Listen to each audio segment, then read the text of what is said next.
Hello, and welcome to the Sunday meditation at the Light Institute of Galactic and the Sanctuary of Light. For those of you who are joining us for this first time, we divide the meditation into 3 parts. In the first part, we ask our divine higher self to take a form so that we remember that we are divine beings of light. Now your higher self could come in the form of a tree or an animal or a star or a being. It matters not, but its energy will uplift you and align you and expand you out of the smallness that we so often see as who we think we are. And after we ask the higher self to take form, we'll ask it to touch our bodies so that, again, we can draw it in and sit in meditation as our higher selves with that frequency. And I'll make a little om sound so that you can push the button on your apparatus and meditate for as long as you like. And then in the second part of the meditation, we imagine that we are reaching up into the cosmos and pulling down to us a beautiful beam of white light down through the top of our head, down into our solar plexus. And from there we laser that white light out across the planet and back up into the sky. And we just breathe the light down and exhale it out from us. And in doing so, this calms or slows our brain and brings us into a wonderful state of meditation. Another om.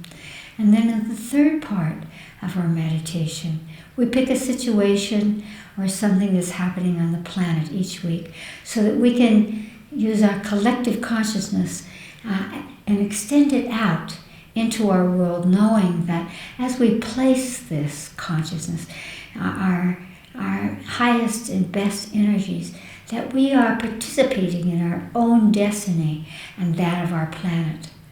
This week, we're going to focus on the capacity and the need of humans to share, to find that natural instinct that we have as children to share our energies, so that we share our food and we share our warmth and we share our places and we share our love.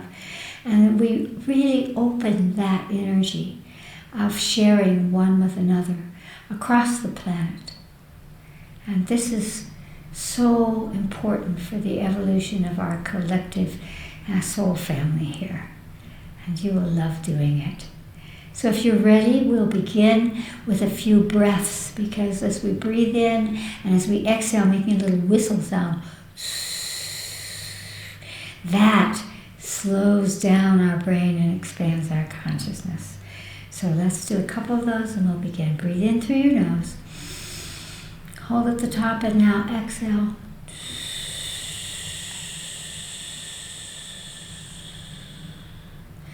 And once more, breathe in through your nose, holding, and now exhaling so slowly, slowing your brain down into alpha, the vibration of meditation.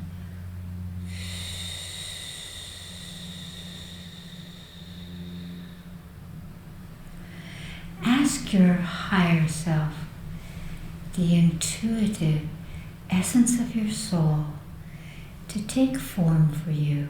It's your own inner voice.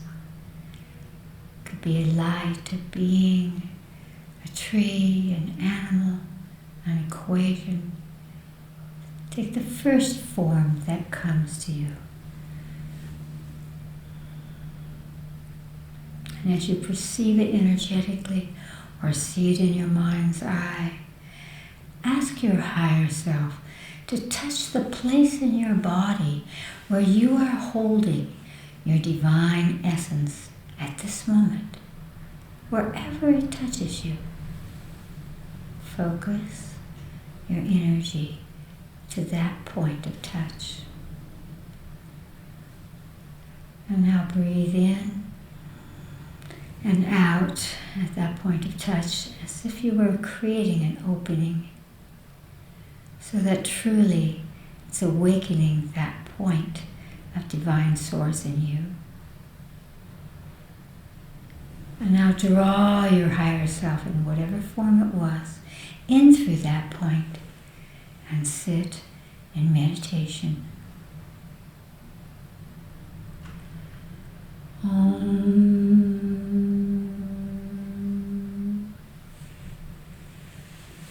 Now reach up into the cosmos and imagine that you're pulling a beam of exquisite, perfectly white light down through the top of your head, down into your stomach, your solar plexus, the center of your emotional body, and laser as you exhale, laser that white light out across the planet, back up into the sky, into the cosmos, breathing in, drawing it back down through you, quickening your own light frequencies, and lasering it out as you exhale across the planet back into the sky. And just keep that rhythm. Breathing in, amplifying the light, extending the light out for as long as you like. Om. Take a deep breath into your body and imagine that you're drawing all the 8 billion souls, human souls, humanity, into a big togetherness in your mind's eye. And ask humanity what frequency of light it needs. Light is the energy of cosmic communication, cosmic wisdom, cosmic protection. Ask humanity what color it needs from you to be able to share one with another in every way that touches the human heart, the human mind, the human body, and the human spirit. Take that first color that humanity shows to you. And again, reach up into the cosmos and pull exactly that beam of light down through the top of your head into your solar plexus and laser that light out to humanity and feel that it carries with it the access and the opening and the power of sharing to every human being, from each one to others, and to receive back. Just keep allowing that frequency of light to pass through you and into humanity, and feel the shift as humanity finds the joy, the gift, and the power of sharing.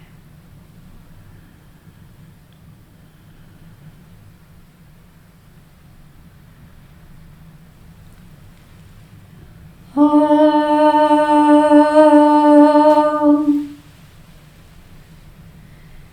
Take a deep breath into your body and open your eyes. Thank you for joining us in this meditation, which I know will be a gift into our world. There is a second part to our meditation.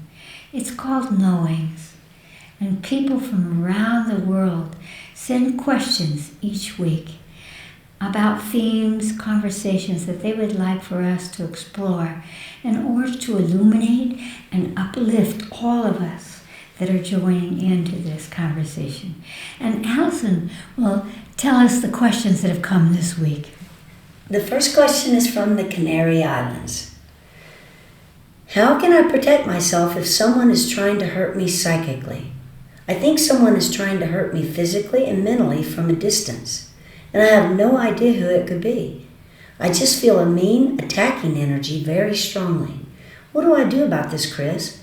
Or possibly, am I crazy? I hope you will help.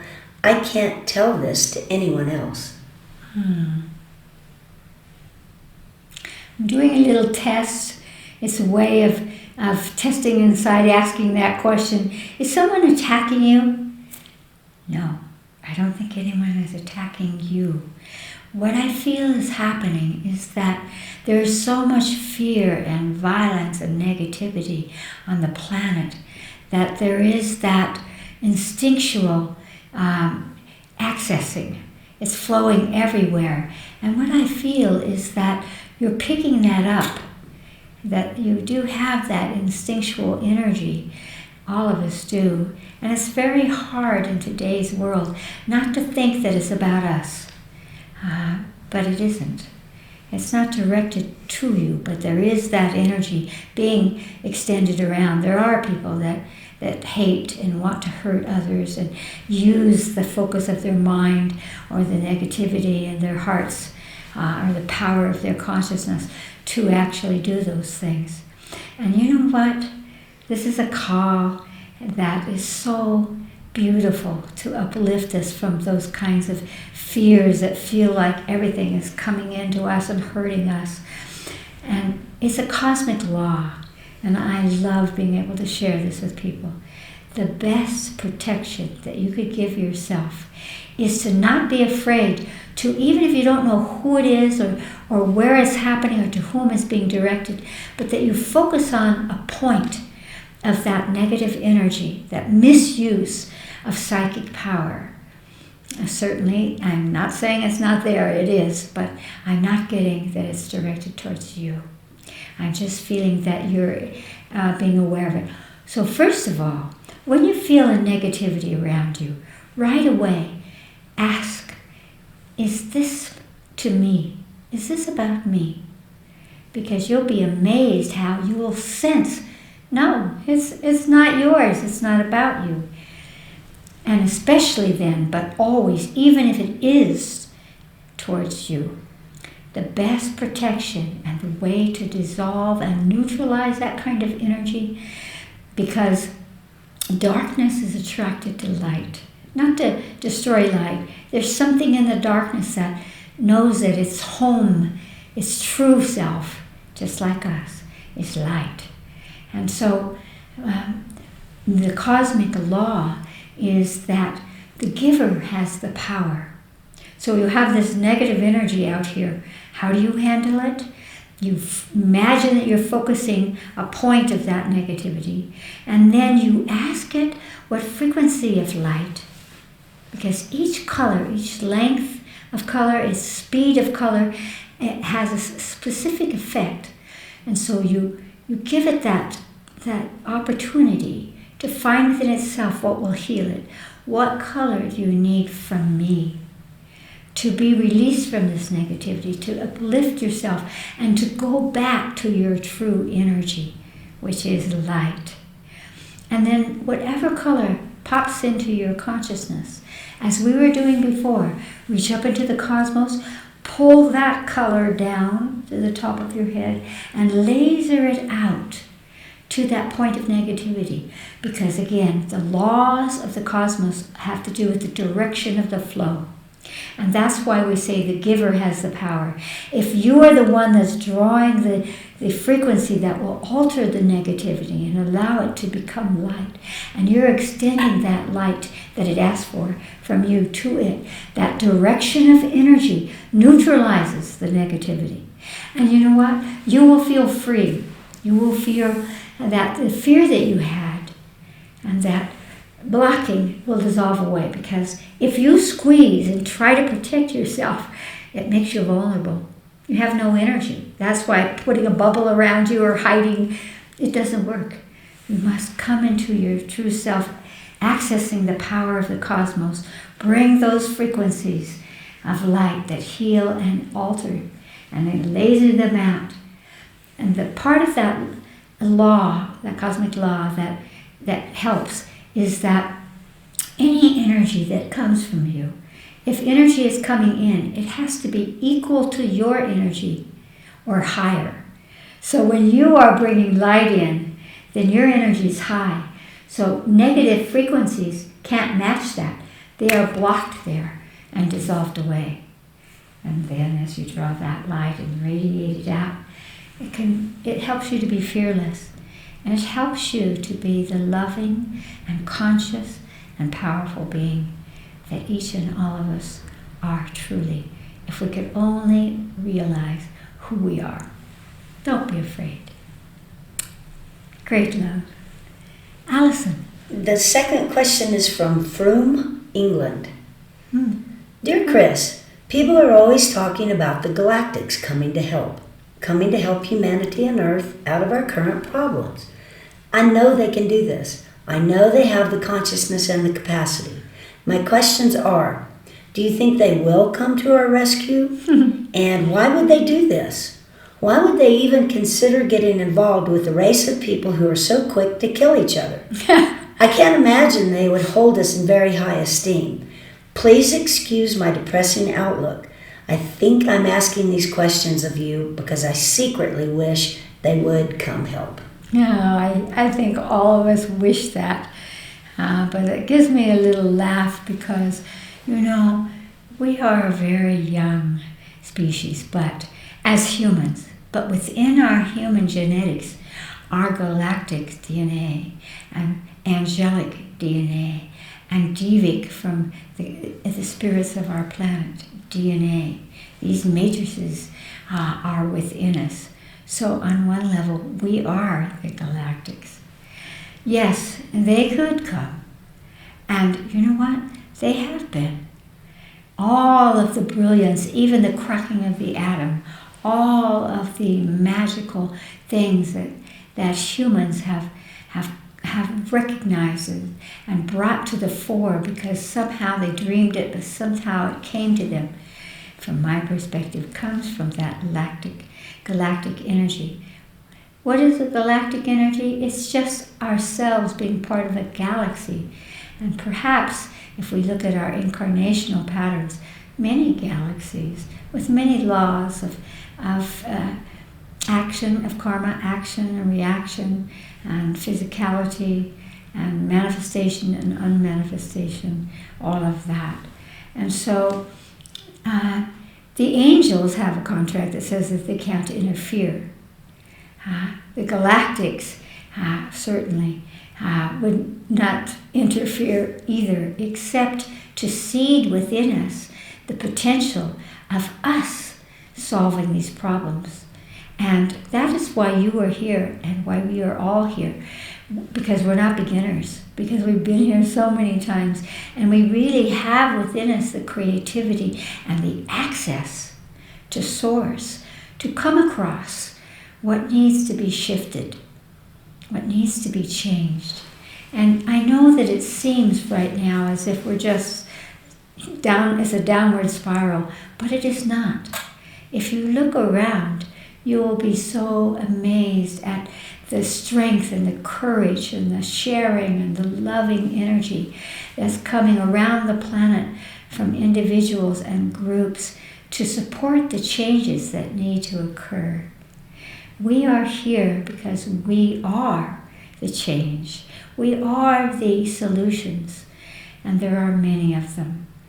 And so don't despair, but focus your consciousness on exploring how brave we are, how good we are. And each time we make those kinds of gestures, we influence the evolution of our species. And what's happening out there is that there's a lot of watching and a lot of applauding that's going on, and whispering and seeding to us. Remember that you know how to shift this. It's simply that we've disconnected from the truth of who we are, not just humans, the human cloak that we are wearing here in this species and this planet, but the souls that we are, the divine souls, the infinite, universal souls, multiverse souls that we are, that will help us to access. The earth is going through a profound change of erupting out all of the negativity, the violence, the bloodshed that we have perpetrated one upon another. And as that happens, it stimulates a repetition of that. And so that's what we're seeing right now.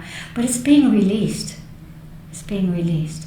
And what is occurring is that little by little, you see, for us it feels like it'll never happen. But we forget that we are part of the cosmic streaming. And so what is a year and a century and etc. for us in our timing is nothing in the cosmic stream. So trust that your purpose here is to live in a way that explores and mirrors and amplifies the goodness and the incredible intelligence of us to pass through these times of initiation, purification, and change. Allison. The last question is from Steamboat Springs, Colorado in the U.S.A. Chris, there is a movie called Groundhog Day, where a very selfish person keeps experiencing the same exact day, which is Groundhog Day, over and over again, no matter how hard he tries to change things. He does improve his character after infinite repetitive days, but I was exhausted after watching this movie and started thinking how humanity is replaying scenarios over and over, generation upon generation. Wars, famine, money crises, political upheavals, etc., all pretty much the same with little advancement. Supposedly, even the highly skilled, enlightened Atlanteans blew themselves up. I was seeing only one relentless, repetitive Groundhog Day throughout the history of humanity with no way out.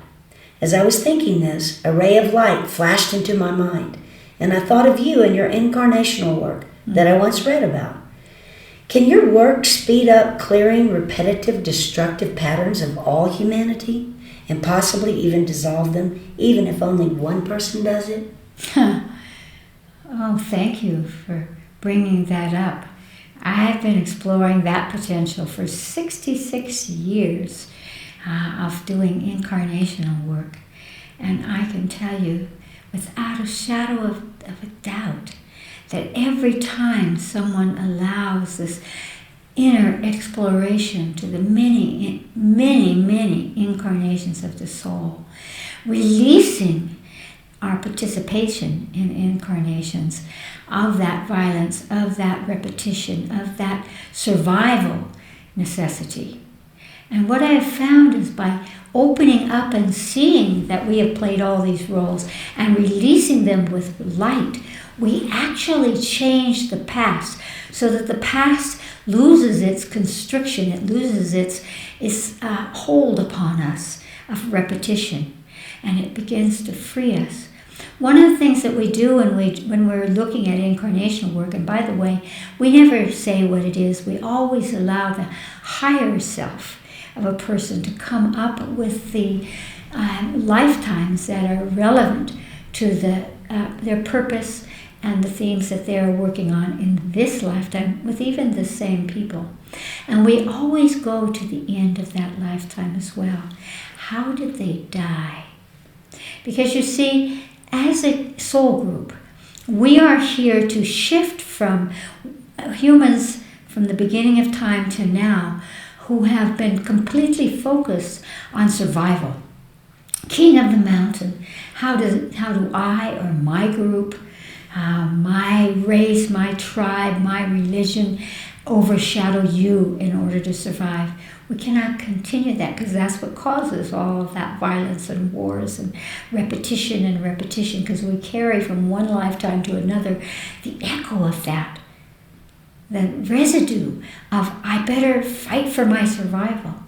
So what is happening now is that each time you look at a lifetime, and by the time you've looked at 5, 10 incarnations of your soul and looked at the deaths that you've had, your fear of death dissolves away because you have that sense, that truth, that the soul can never be tarnished by what you've done, and it will always incarnate. Because if the soul did not come from the unmanifest into incarnation, into form, the entire multiverses would collapse upon themselves. There has to be dimensional frequencies of manifestation. So when we ask, and how did you die? People so often begin with the violence. I was stabbed to death, I was poisoned, I was killed, I died of a disease. And then eventually they begin to realize that there was an energy in them that said, I did well, I'm free now, I go home. And as we clear away these deaths that cause so much fear, and we begin to bring about something that's beyond survival, a recognition of ourselves as infinite souls, incarnating and incarnating, wearing so many hats, sometimes the fool, sometimes the healer, sometimes the one that comes with the gift of consciousness, sometimes the killer. All these things, we begin to shift them out. We dissolve and change the past, which influences the present, which completely changes the potential of the future, because they are all linked. As the Chinese have always said, everything is connected to everything. And this is why doing incarnational work really can take us off that, as the Tibetans would say, that wheel of karma. And karma isn't just a negative thing, you're going to pay for what you did before. No, it's simply cause and effect. You have as many good imprints of cause and effect, action or reaction, that you can call upon once you realize that you can free yourself from the fear that you're a violent person, that you're a bad person, that something's going to get you, and come into the place that says, I can love, I can heal, I choose to be here. Being in body is not a punishment. It's a power. Taking responsibility is a power. And so, yes, indeed, the more that we explore these, and we have a very powerful way of doing it at the Light Institute that actually does clear away the debris so that we can release the content of lifetimes, and then through cosmic law, the energy that's released comes back in pure form.